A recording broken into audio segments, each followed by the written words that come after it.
Langit hampir pecah, bumi hampir belah, gunung hampir runtuh. Anda aulir rahmani walada, ketika ada manusia mengatakan Allah yang Maha Rahman punya anak. Allahu Akbar. Ini yang terjadi pas setiap akhir tahun, Pak. Coba kita evaluasi. Selalu ada bencana alam yang karena di Indonesia ini banyak orang-orang yang melakukan itu, Pak. Kultus. Dan ini justru dilakukan oleh orang yang mengaku kiai haji, Bapak Ibu. Bahkan Menteri Agama. Saudara kami dari kaum Kristiani, kami sampaikan selamat Hari Natal dan Tahun Baru. Semoga berbahagia. Lawang di kalangan Kristen sendiri terjadi kontradiksi kok antara Konsili Vatikan dengan Bibi Lukas, Bibi Matius. Umat Islam latah dengan ikutan dengan dalil toleransi. Bukan toleransi Bapak Ibu, ini toleransi Bapak Ibu. Allahu Akbar. Dan inilah yang terjadi, Pak.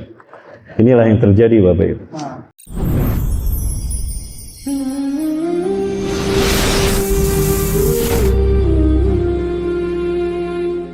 Assalamualaikum warahmatullahi wabarakatuh.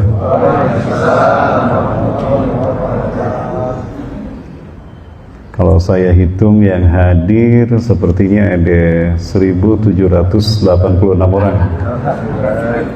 Betul ya? Iya. Saya menggunakan kacamata KPU ini Bapak Ibu. Tapi yang jawab salam cuma 12 orang saja. Yang jawab salam saya doakan masuk surga tanpa hisab. Ya Allah, yang jawab salam saya berkahi hidupnya dunia akhirat. Ya Allah, yang jawab salam saya jika punya hutang dan cicilan, lunaskan hutang dan cicilan. Oh, banyak yang amin. Belum lunas cicilannya rupanya.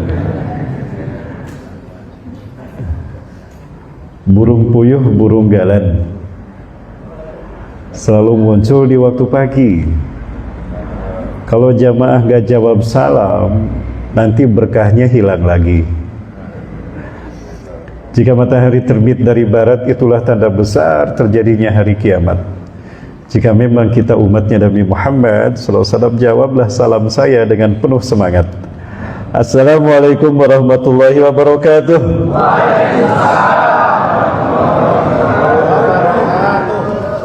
Nah, terdengar banyaknya sekarang Bapak Ibu ya, terasa semangatnya, tapi semangat bercampur marah kayaknya nih.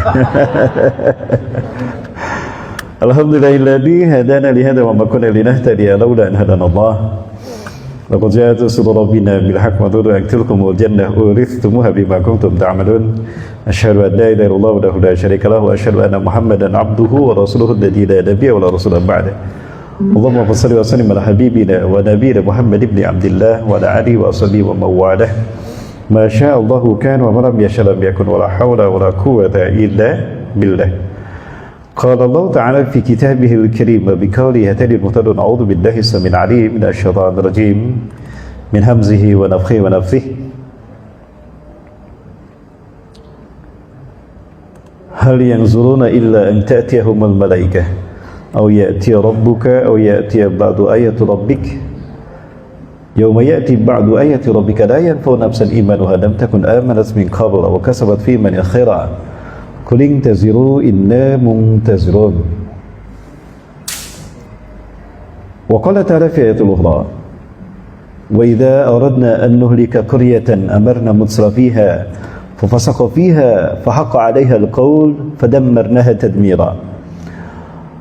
وقال رسول الله صلى الله عليه وسلم وهو صادق الوعد الأمين بادروا بالأعمال الصالحات فستكون الفتن كقطع الليل المسلم يصبح رجل مؤمنا ويمسي كافرا ويمسي مؤمنا ويصبح كافرا يبيع دينه بعرض من الدنيا المتمسك يومئذ بدينه كالقابض على الجمر. الحديث كما قال صدق الله العظيم وصدق رسول الكريم ونحن على ذلك من الشاهدين. Satu karunia yang sangat besar dari Allah Azza wa Jalla pada kesempatan malam subuh hari ini, subuh hari ini di awal bulan Rajab, tanggal 5 Rajab kalau tidak salah 1447 Hijriah, bertepatan dengan tanggal 27 Desember 2025. Allah takdirkan saya bersama tim Yayasan Mutiara Quran Indonesia Peduli sampai pertama kali di Masjid Al-Ikhlas dalam momentum sholat subuh berjamaah. Satu momentum yang sangat luar biasa bagi iman manusia.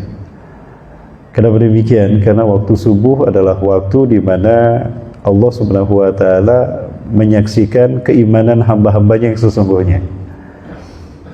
Dalam arti mereka yang hadir di sholat subuh berjamaah adalah mu'minina haqqan, orang-orang yang beriman yang sesungguhnya. Karena hakikatnya parameter seseorang itu beriman atau tidak bisa terlihat dari komitmen sholatnya, dan salah satunya adalah sholat subuh dan sholat isya. Sehingga jika kita ingin mengetahui siapakah orang beriman yang sesungguhnya, maka perhatikanlah di waktu sholat subuhnya. Ya. Konon lagi kata Rasulullah SAW, sholat subuh ini sangat istimewa. Istimewanya apa? Ada satu momen ketika Rasulullah SAW dan para sahabat saat itu sedang berjalan di malam purnama, ayyamul bid, di mana bulan terlihat bulat utuh.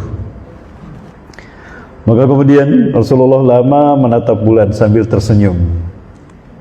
Para sahabat heran, ada apa nih Rasulullah? Melihat bulan sambil tersenyum. Andai kata ada dul sumbang saat itu, mungkin beliau akan celoteh, andai bulan bisa ngomong. Ya Rasulullah, ma bihadzal qamar? Lima tabassamta ya Rasulullah? Ada apa dengan bulan ini ya Rasulullah? Ada lama menatap bulan ini dan Anda tersenyum. Ada apa ya Rasulullah? Maka apa kata Rasulullah SAW? Innakum satarawna rabbakum kama tarawna hadzal qamar. Sungguh kalian nanti di akhirat akan bertemu dengan Allah Tuhan kalian. Allah yang selama ini kalian sembah, Allah yang selama ini kalian yakini dan imani, akan kalian lihat wajahnya tanpa hijab. Ya, dan bi'ayunikum, langsung dengan kedua mata kalian. La tudammuna fi ra'ayatih, kalian tidak akan merasa lelah, bahkan nikmat menyaksikannya. Rasulullah tegaskan, setiap hambanya nanti orang yang beriman akan melihat wajah Allah tanpa hijab. Seperti apa rupa Allah yang sesungguhnya. Dan itu adalah puncak kenikmatan surga. Ahli surga Firdaus akan bertemu dengan Allah setiap saat. Bisa bertemu dengan Allah tanpa hijab, langsung bertatap muka dengan Allah setiap saat. Ahli surga Firdaus. Dan ahli surga Baitul Ma'mur itu akan bertemu dengan Allah setiap pagi dan petang. Ya. Dan apa tiketnya Bapak sekalian? Salah satu tiket untuk mendapatkan puncak kenikmatan surga ini. Apa kata Rasulullah SAW? فَمَنْ يُرِدْ أَنْ يَلْتَقِي رَبَّهُ بِدُونِ حِجَابٍ فَلْيَحْفَظْ هَذِهِ الصَّلَاةَ. Barang siapa yang ingin bertemu dengan Allah tanpa hijab, maka jagalah komitmen sholat subuh berjamaahnya. Jadi Bapak Ibu, sholat subuh berjamaah kita tadi adalah tiket kita untuk bertemu dengan Allah tanpa hijab. Sepi sekali ini. Jamaah, jamaah, oi jamaah, mau masuk surga jamaah? Mau. Sedikit yang jawab, sedikit yang berminat rupanya. Jamaah mau masuk surga? Mau langsung atau mau mampir dulu ke neraka? Oh langsung pagi hari ini? Oh tidak. Oh gak apa-apa. Mau jamaah duluan saya belakangan atau saya belakangan jamaah duluan? Sama-sama. Dan tidak terbayang ketika kita berhadapan dengan Allah tanpa hijab. Lama dakhala ahlul jannati jannatah, kata Rasulullah. Tatkala ahli surga masuk ke dalam surganya, faqala lahu lahum, maka Allah berkata kepada ahli surga, ya ahla jannati marhaban bi jannati ya Rabb, ya ahla bait, ya ahla dari, ya ahla jannati marhaban bikum, selamat datang wahai ahli surga. Hal raditum, apakah kalian ridho? Allah bertanya, menyapa ahli surga dan bertanya, hal raditum, apakah kalian ridho?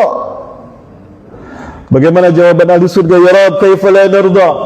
Alam tubayyid wujuhana wa tudkhilna jannata wa tunajjina minan nar? Kaifa la narda ya Rabb? Ya Allah, bagaimana kami tidak ridho ya Allah? Bukankah engkau telah menjadikan wajah kami putih bercahaya, engkau masukkan kami ke dalam surga, dan engkau selamatkan kami dari neraka. Kami ridho ya Rabb.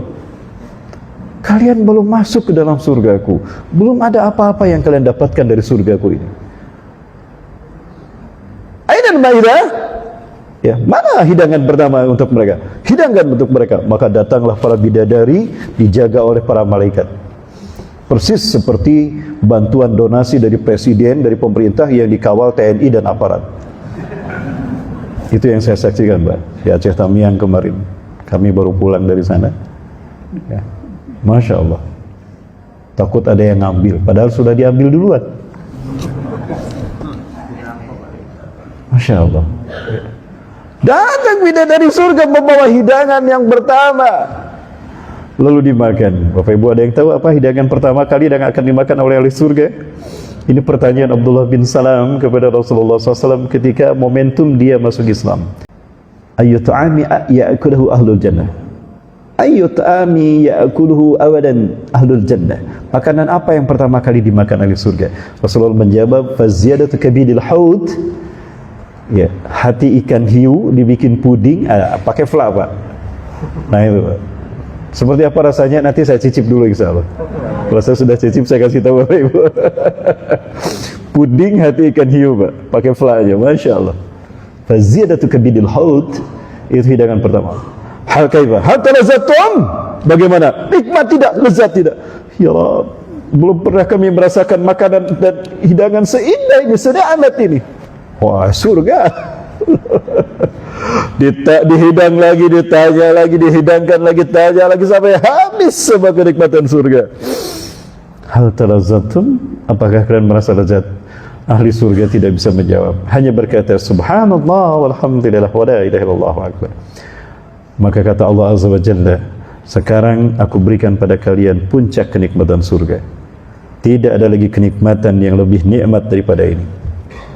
Fakashafal hijab bainahu wa bainahum, maka Allah membuka semua hijab antara ahli surga dengan Allah Azza wa Jalla. Konon hari ini antara kita dengan Allah ada 70.000 hijab. Seorang ulama sufi, Sufyan As-Sauri, murid dari Rabi'atul Adawiyah, ya, rahimahumullah, ini mengatakan antara kita dengan Allah hari ini ada 70.000 hijab. Dan nanti satu persatu hijab itu Allah buka. Pada saat itulah kita akan menikmati puncak hidangan surga. Apa itu? Kenikmatan melihat wajah Allah tanpa hijab. Terbayang Bapak Ibu, saya melihat perempuan cantik saja di jalan, lupa sama yang di rumah Bapak Ibu. Ustadz juga manusia. Bahkan bidadari surga, Masya Allah. Nah, mereka yang istiqomah dengan salat subuh ini, itu adalah merupakan tiket bagi mereka bertemu dengan Allah tanpa hijab. Mudah-mudahan kita mendapatkan tiket ini. Amin ya rabbal alamin. Panjang, terlalu panjang pembukaannya, Pak ya. Yang saya hormati dan saya muliakan karena Allah, Ketua beserta jajaran pengurus Dewan Kemakmuran Masjid Al-Ikhlas yang dirahmati Allah. Terima kasih sudah mengundang dan menerima kami. Yang saya hormati dan saya muliakan karena Allah, para asatidz dan asatidah, para sesepuh, para tokoh, para alim ulama, para nenek mama, datuk, cendekia. Hadirin kaum muslimin dan muslimat rahimakumullah. Ada satu pertanyaan kepada saya, Ustaz. Apa betul umur umat Islam ini 1500 tahun? Wah, kata siapa Bunda? Kok Bunda bertanya demikian? Kemarin Ustaz saya ikut pengajian, tapi saya datang terlambat. Dan pengajian sudah dimulai, dan saya lupa siapa Ustadznya. Tapi saat itu Ustadznya mengatakan kalau umur kita 1500 tahun Ustaz. Apa betul Ustaz? Saya tersenyum saja sama ibu-ibu. Bu, Rasulullah SAW tidak pernah mengatakan umur kita 1500 tahun. Tidak ada. Seumur hidup saya belum pernah menemukan satu hadis di mana Rasulullah SAW mengatakan umur kita 1500 tahun. Yang saya temukan justru adalah, ini nih, hadis Rasulullah SAW di dalam kitab Sahih Bukhari dari Abu Hurairah radhiyallahu an, ya, inna baqa'akum minal umami kamassali taurati allati anzalaha ila ahliha. Sesungguhnya masa menetap kalian di muka bumi dibandingkan dengan umat-umat terdahulu seperti Taurat yang Allah turunkan pada bangsa Yahudi. Amarahumullah ayya'malu biha min tulu'il fajri ila ghurubi syams. Allah perintahkan orang-orang Yahudi ini mengamalkan Taurat dari subuh sampai maghrib.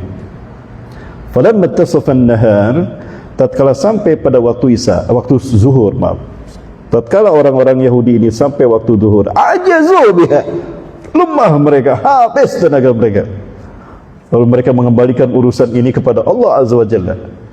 Artinya orang Yahudi hanya setengah main untuk mengamalkan Taurat. Harusnya dari subuh sampai maghrib, mereka hanya sampai zuhur. Urusan itu kembali pada Allah.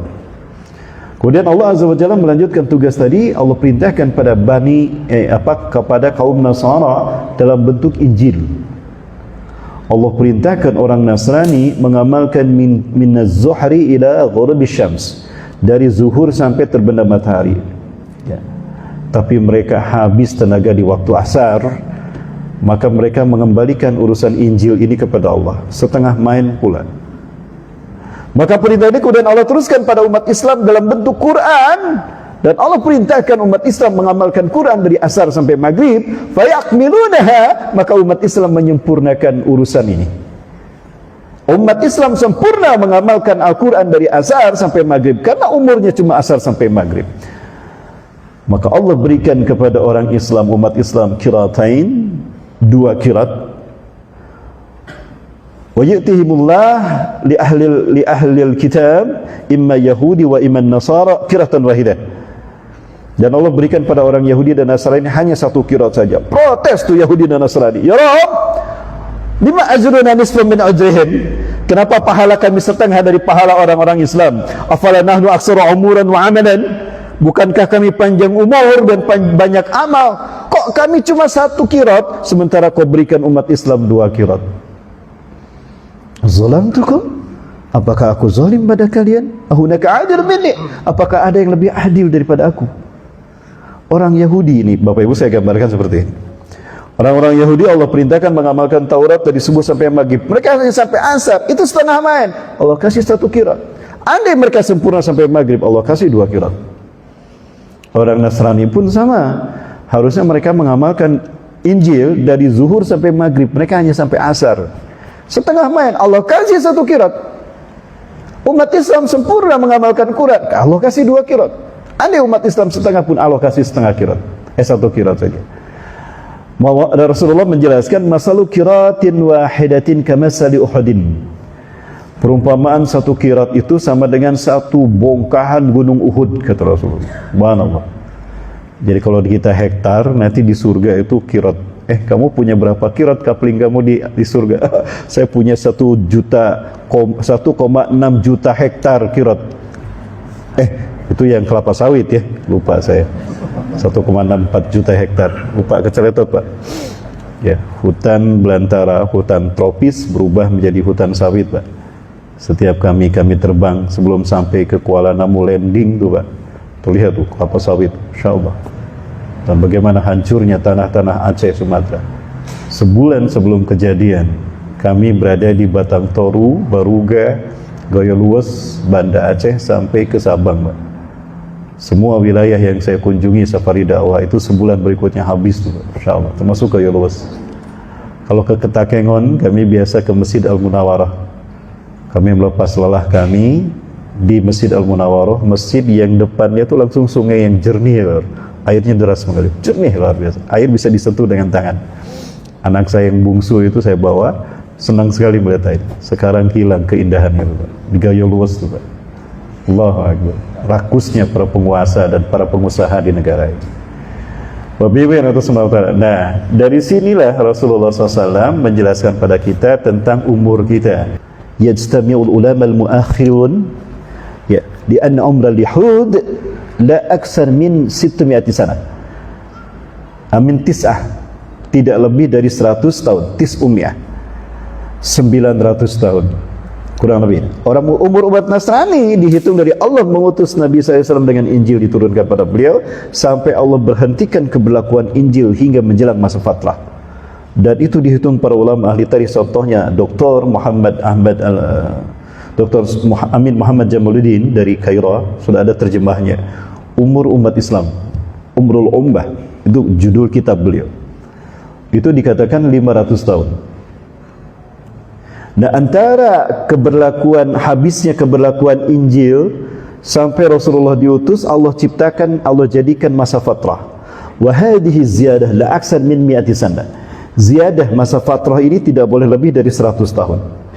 Maka kita hitunglah umur umat Islam, umur Yahudi 900 tahun, umur Nasrani 500 tahun, masa fatrah 100 tahun. Berapa Pak? 1500 tahun. Nah, angka 1500 didapatkan dari sini. Jadi ini pemahaman. Rasulullah tidak mengatakan saklek umur kita 1500 tahun. Namun para ulama ahli tarikh sampai hari ini pun sepakat, termasuk ulama-ulama Al-Azhar, Kairo, Mesir, itu mereka sepakat. Umur kita 1500 tahun. Sekarang sudah 1447 Hijriah. Kurangkan ke 1500 tahun. Berapa Pak? 53. Itu dihitung Hijriah. Setelah kita hijrah ke Madinah Pak. Ada 13 tahun di Mekah sebelum hijrah, dikurangi 13 tahun 40 tahun. Apakah 40 tahun lagi umur umat ini? Wallahu a'lam bissawab. Yang saya khawatir saya kurang dari itu Pak. Bapak Ibu yang dirahmati Allah, masa umat Islam tinggal di muka bumi memang 1500 tahun berdasarkan hitungan itu. Namun saya khawatir kita lebih awal daripada itu. Kenapa Bapak Ibu sekalian? Ini ada hadis dari Nu'man bin Bashir dari Abu Dzar Al-Ghifari bahwa kita hanya mengalami 5 fase. Umat Rasulullah ini hanya 5 fase. Dimulai dari fase nubuwah 23 tahun, 13 tahun Rasulullah di Mekah, dimulai 610 Masehi, 10 tahun di Madinah, berakhir 632 Masehi. 23 tahun Rasulullah berada di Mekah dan Madinah. Kemudian diganti oleh khilafah ada min haji nubuwah, summa takunu khilafatan ada min haji nubuwah. Ya. Kemudian muncullah fase khilafah ada min haji nubuwah yang Rasulullah batasi al-khilafatu fi ummati salasuna sana summa mulkun ba'da dzalik. Khilafah hanya 30 tahun saja. Setelah itu kerajaan. Maka As-Safinah radhiyallahu an menghitung betul 30 tahun. Abu Bakar As-Siddiq radhiyallahu an 2 tahun. Umar bin Khattab radhiyallahu an 10 tahun, 12. Utsman bin Affan radhiyallahu an 12 tahun, 24. Ali bin Abi Thalib 6 tahun, pas 30 tahun. Fawajadnaha salasina sana kama qala Rasulullah SAW. Aku mendapati mereka Khulafaur Rasyidin pas 30 tahun seperti Rasul sabdakan. Berakhir di 661 Masehi. Summa takunu mulkan adhan, kemudian terjadi distorsi kepemimpinan. Umat Islam yang dalam bentuk kepemimpinannya tadinya bentuknya khilafah ada minhajun nubuwah berubah menjadi mulkan adhan, berubah menjadi sistem kerajaan nasionalisme. Muawiyah bin Abi Sufyan mengatakan, "Ama ana faqad raditu bimulkin." Aku lebih suka dengan sistem kerajaan, bukan dengan khilafah. Maka dia tidak berbaiat kepada Ali bin Abi Thalib. Muawiyah pergi ke Suriah, di Damaskus dia mendeklarasikan berdirinya dinasti Umayyah, mulkan pertama dalam tubuh umat Islam. Tapi mereka masih berpegang teguh pada Quran dan Sunnah, maka Allah beri mereka berkah, berkuasa mereka 1262 tahun, dimulai dari dinasti Umayyah, dinasti Abbasiyah, dinasti Fatimiyah, dinasti Mamaluk, dan terakhir dinasti Seljuk, dan berakhir dengan Turki Utsmani, berlangsung 1262 tahun. Ini menunjukkan umat Islam memimpin dunia 1315 tahun Pak. Dimulai 610 Masehi oleh Rasulullah SAW, berakhir 1924 Turki Utsmani runtuh 3 Maret 1924. Selama umat Islam memimpin 4 periode, tidak ada yang namanya genocide, pembantaian, cleaning etnis, okupasi, tidak. Kolonialisme, imperialisme tidak terjadi. Penjajahan, pembantaian terjadi di fase yang keempat. Oleh siapa? Oleh Barat ketika umat Islam berakhir di akhir fase yang ketiga, berakhirnya Turki Utsmani. Hari ini kita berada di fase yang keempat, fase mulkan Jabariyah, fase di mana raja-raja yang sombong memimpin dunia, Bapak. Dan ini fase terburuk di muka bumi, Bapak. Dan sepertinya kita akan berakhir, kita berada di fase akhir, di titik akhir fase yang keempat. Artinya fitnah Dajjal sebentar lagi muncul. Saya yakin fitnah Dajjal muncul di zaman yang keempat, fase yang keempat. Kenapa? Di fase yang kelima, Bapak Ibu, dunia aman sejahtera. La yuftanuna abadan, tidak ada fitnah selamanya. Karena fase yang kelima adalah fase tegaknya Islam di muka bumi, Bapak Ibu. Ya. Summa takunu khilafatan ala minhajin nubuwah. Kemudian akan muncullah kekhilafahan yang mengikuti jejak kenabian. Masya Allah an takuna, keberadaannya atas izin Allah. Summa yarfa idza syaa yarfaha, maka Allah mengangkatnya jika Allah berkehendak untuk mengangkatnya. Dan fase ini adalah fase di mana Islam zahir seluruh dunia. Tidak ada tanah sejengkal pun melainkan Islam tegak di sana. La yazharanna al-Islam hatta yudana al-kufra ila mautini. Sungguh Islam akan tegak di muka bumi sehingga kekafiran akan kembali ke tempat asalnya, kata Rasulullah. Maka insya Allah ketika fase yang kelima tegak, kita akan menyaksikan kapitalisme akan kembali ke barat, komunisme akan kembali ke timur, dan Sundaisme akan kembali ke Purwakarta.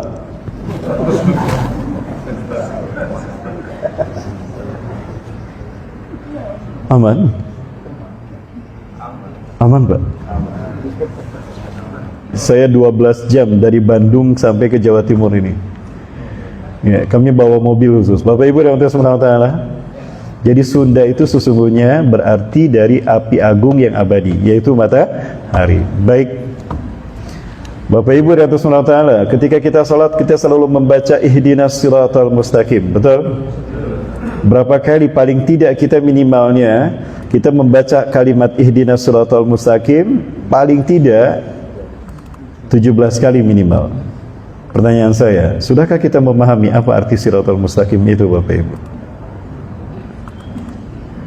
Bapak Ibu, apa arti siratal mustaqim, Bapak Ibu? Jalan yang lurus. Itu arti bahasa. Realitasnya apa sebetulnya arti siratal mustaqim itu, Bapak Ibu? Ya, siratal mustaqim arti yang sesungguhnya adalah tauhid, Bapak Ibu sekalian. Bapak Ibu coba lihat di dalam Quran surat Al-A'raf ayat ke-16. Ajazil adalah satu jin yang mendapatkan kehormatan dari Allah. Dia lahir dari suku Al-Haris. Ketika suku Al-Haris diazab Allah, dia masih bayi. Maka Allah perintahkan Jibril menyelamatkan bayi jin Al-Haris ini, dibawa ke alam malakut.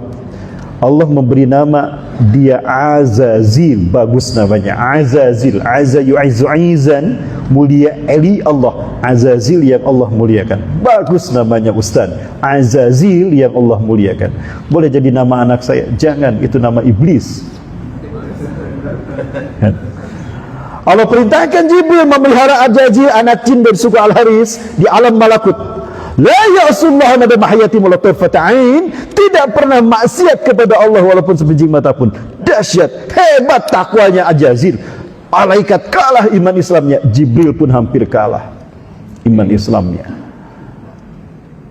Maka ketika bangsa jin kembali berbuat kerusakan, Allah murka, Allah habiskan mereka.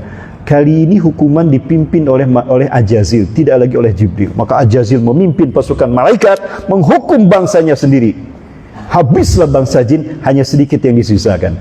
Pada saat itu Allah hentikan kepemimpinan bangsa jin di muka bumi setelah berlangsung 50.000 tahun. Maka berikutnya Allah berfirman, Inni ja'ilun fil ardi khalifah, aku akan menjadikan khalifah di muka bumi. Senang Ajazil, Allah akan menciptakan khalifah di muka bumi. Aku baru selesai melaksanakan tugas, aku habisi mereka. Berarti ini isyarat aku akan mudik ke tempat lahirku, ke bumi. Aku akan dikembalikan Allah ke bumi, dan Allah akan menjadikan khalifah di muka bumi. Oh, berarti aku akan kembali ke bumi sebagai khalifah. Alhamdulillah. Senang tuh Ajazil, senang luar biasa. Maka dia telepon percetakan, tolong bikinkan baligo, pasang di setiap perempatan jalan, dan ini fotonya Ajazil calon khalifah di muka bumi. Dia bagi-bagi sembako, Pak. Ajazil calon khalifah di muka bumi. Namun apa yang terjadi? Ternyata khalifah yang Allah maksudkan untuk manusia yang bernama Adam alaihissalam. Kira-kira sakit hati tidak, Bapak Ibu? Aku beribadah kepada Allah tanpa maksiat sedikit pun, tapi Engkau tidak dijadikan aku sebagai khalifah. Aku lebih dulu, ya Allah. Engkau balas berikan tugas ini kepada Adam, manusia yang belum pernah beribadah satu salat sekalipun, baru Kau ciptakan, Kau pilih jadi khalifah. Tidak bisa, ya Allah, harusnya aku yang jadi khalifah. dia tidak terima keputusan Allah. Nah, Allah tidak suka dengan getaran kesombongan ini.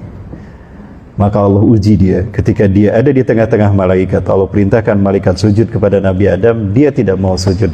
Saat itulah dia bergerak, iblis, Bapak Ibu. Pembangkang. Bayangkan Bapak Ibu, Ajazil tidak pernah maksiat seumur hidupnya, hanya kepada Allah dia tidak pernah meninggalkan. Takwanya luar biasa, Jibril hampir kalah.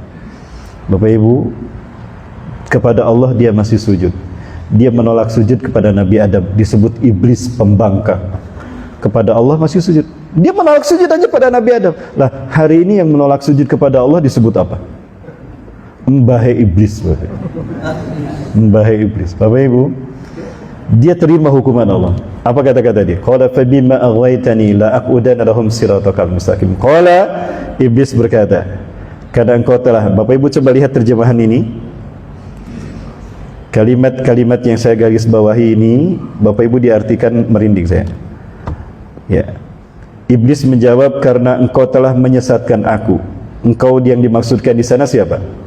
Allah. Karena engkau telah menyesatkan aku. Oh, berarti Ajazil sesat menjadi iblis karena disesatkan.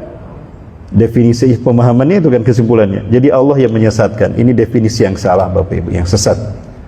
Pernah mendengar Lucifer, Bapak Ibu? Sang pencerah, Lucifer, pengikutnya Luciferian. Bapak Ibu, kalimat yang benar dalam terjemahannya adalah seperti ini.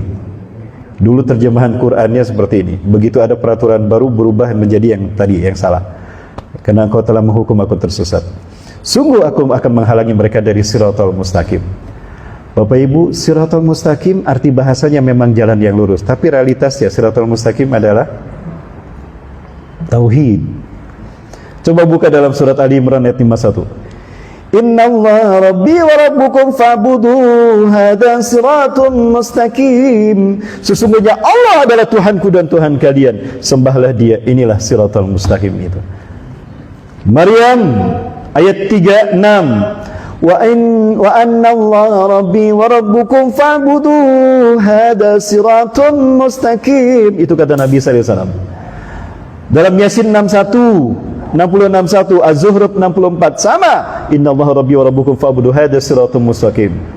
Jadi siratal mustaqim adalah menjadikan Allah sebagai satu-satunya Tuhan yang disembah.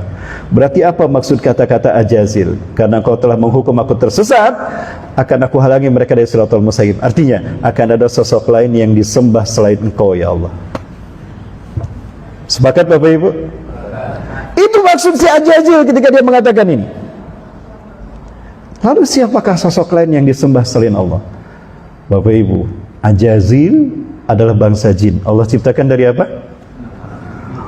Khalaqal insana min salsalin kal fakhar wa khalaqal janna min marijim min nar.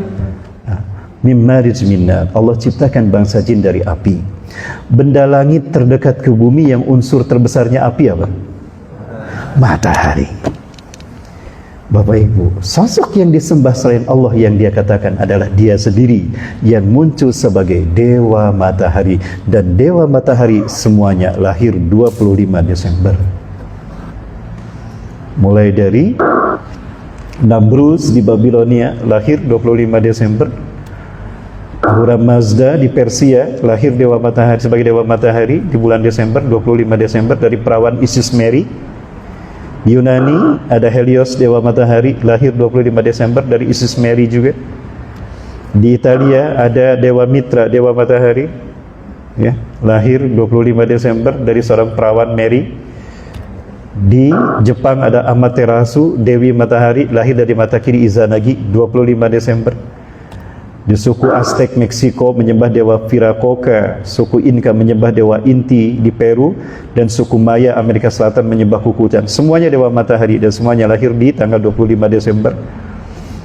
Dan di Mesir ada Horus, lahir di 25 Desember dari seorang perawan Mary juga. Bapak Ibu, semua cerita Dewa Matahari lahir 25 Desember. Pertanyaan saya, betulkah Yesus lahir 25 Desember? Tidak, Bapak Ibu. Dibuka dalam Bibel Lukas. Di dalam Bibel Lukas dikatakan Yesus lahir di malam hari ketika para pengembala kambing mengembala kambingnya di padang rumput. Mungkinkah pengembala kambing mengembalakan kambing di musim salju? Ini kontradiksi antara keputusan Konsili Vatikan dengan Bible Lukas. Bible Matius mengatakan Yesus lahir ketika 3 raja Yahudi mencari rumah di mana Yusuf dan Maria berada. Maka langit yang cerah memperlihatkan bintang berekor mengarah ke satu rumah. Maka yakinlah bintang berekor itu menunjukkan rumah di mana Maria berada. Maka ketika menuju rumah tadi, Maria sudah terlihat menggendong Yesus. Raja Majusi tadi menemukan Yesus sudah digendong, sudah lahir digendong oleh Maria. Mungkinkah di musim salju langit cerah sehingga bintang terlihat? Ini kontradiksi Konsili Vatikan dengan Bible Matius. Rupanya Konsili Vatikan lupa ketika memutuskan Natal 25 Desember, itu lupa kepada Bible Matius dan Bible Lukas. Ya. Lupakah kita bahwa ternyata Siti Maria melahirkan Nabi Isa ketika itu lelah berjalan dari Masjidil Haram, Masjidil Aqsa maksud saya, ke Ariha, bukan di Bethlehem Bapak Ibu. 4 kali saya ke Bethlehem, saya tidak melihat ada kebun kurma di sana. Tidak ada air yang diberikan untuk Siti Maryam. Bukankah Siti Maryam ketika lelah diperintahkan menggoyang pohon kurma dan kurma jatuh? Artinya Nabi Isa lahir ketika kurma panen berbuah. Itu akhir Agustus, Pak. Saya berada di sana, Pak. Belajar di sana. Saya menyaksikan di bulan Agustus itulah panen raya kurma. Di bulan Desember nggak ada kurma, Pak. Jadi Nabi Isa AS tidak lahir 25 Desember, lahirnya Agustus. Lalu kenapa? Vatikan ingin Romawi menerima doktrin Yesus Kristus sebagai Tuhan, sebagai Dewa Matahari. Sementara Romawi menyembah Dewa Matahari, maka dikultuskanlah oleh Konsili Vatikan Yesus lahir sebagai Dewa Matahari 25 Desember. Allahu Akbar. Makanya Pak, dan apa yang terjadi ketika ada manusia mengatakan Allah yang Maha Rahman punya anak, Pak. Allahu Akbar. Ini yang terjadi, Pak. Ketika ada manusia mendakwakan Allah punya anak, ini yang terjadi. Allahu Akbar. Allahu Akbar walillahil hamd. Nauzubillah summa nauzubillah, Bapak Ibu. Merinding saya. Itu yang terjadi. Ketika ada manusia mengatakan Allah punya anak. Langit hampir pecah, bumi hampir belah, gunung hampir runtuh. Anda aulir rahmani walada. Ketika ada manusia mengatakan Allah yang Maha Rahman punya anak. Allahu Akbar. Ini yang terjadi pas setiap akhir tahun, Pak. Coba kita evaluasi. Selalu ada bencana alam di akhir. Karena di Indonesia ini banyak orang-orang yang melakukan itu, Pak. Kultus. Dan ini justru dilakukan oleh orang yang mengaku kiai haji, Bapak Ibu. Bahkan Menteri Agama. Saudara kami dari kaum Kristiani kami sampaikan selamat Hari Natal dan Tahun Baru. Semoga berbahagia. Lawang di kalangan Kristen sendiri terjadi kontradiksi kok antara Konsili Vatikan dengan Bible Lukas, Bible Matius. Umat Islam latah dengan ikutan dengan dalil toleransi. Bukan toleransi Bapak Ibu, ini toleransi Bapak Ibu. Allahu Akbar. Bukankah dulu ketika para pembesar kafir Quraisy datang pada Rasulullah SAW, ya Muhammad, udah sekarang kita damai saja. Gimana kalau kami join dengan Anda? Kita 1 tahun menyembah Allah, kami ikut. Setahun berikutnya Anda mengikuti kami menyembah Tuhan kami. Itu kan? Apa jawaban dari Rasulullah SAW? Allah turunkan, Qul ya ayyuhal kafirun, la a'budu ma ta'budun. Wala antum abiduna ma'abud, wala ana abidun ma'abadtum, wala antum abiduna ma'abud, lakum dinukum waliyad. Ini toleransi dalam umat Islam. Jawabannya itu, Pak. Sekarang malah damai. Menteri Agama memutuskan Natal bersama. Bahkan beliau hadir menalakan maaf. Allahu Akbar. Man lam yukafir kufra amala kufrin minal kafirin fahuwa kufrun. Buka dalam kitab Al-Wala wa Barbara Said Al-Qahtani. Ada 10 perkara pembatal keislaman seseorang. Apabila dilakukan sadar tidak sadar batal Islamnya. Tidak mengkafirkan perbuatan kafir yang dilakukan orang-orang kafir, maka dia kafir. Halal Islam dengan dalil toleransi. Umat Islam disesatkan di akhir tahun oleh 3 agama. Ingat Pak, yang membuat tahun Masehi ini adalah Dionysius Exiguus, pendeta gerejawan Katolik Roma 527 Masehi. Dia membuat penanggalan Masehi, dia beri nama tahun Anno Domini, tahun Tuhan kita, tahun Yesus Kristus. Nama-nama bulannya adalah nama-nama dewa, orang yang disembah oleh bangsa Romawi. Bulan Januari, dewa Janus bermuka 2. Februarius, dewa Febria, dewa cinta dan kasih sayang. Maret, dewa Mars, dewa perang. Juni, April dari ritual Aprilius. Itu nama-nama dewa, nama ritual kemusyrikan digunakan umat Islam, dirayakan pergantian tahunnya, dimurtadkan oleh agama Kristen. Pergantian tahun tiup trompet, pret, pret, kampret, pret, pret, kampret, tiup trompet. Itu ritual Yahudi ketika mengagungkan dewa Elohim, Tuhan Elohim mereka. Dimurtadkan oleh orang Yahudi, lalu menyalakan mercon, dua, itu ritual orang Majusi. Dalam satu momen umat Islam Indonesia dimurtadkan oleh 3 agama. Kalau sudah demikian, mungkinkah hujan akan menjadi rahmat bagi kita? Mungkinkah bumi akan bersahabat dengan kita? Tidak, Pak. Yang terjadi apa? Ini yang terjadi, Pak. Ini yang terjadi. Allahu Akbar. Muhasabah akhir tahun kita, Pak.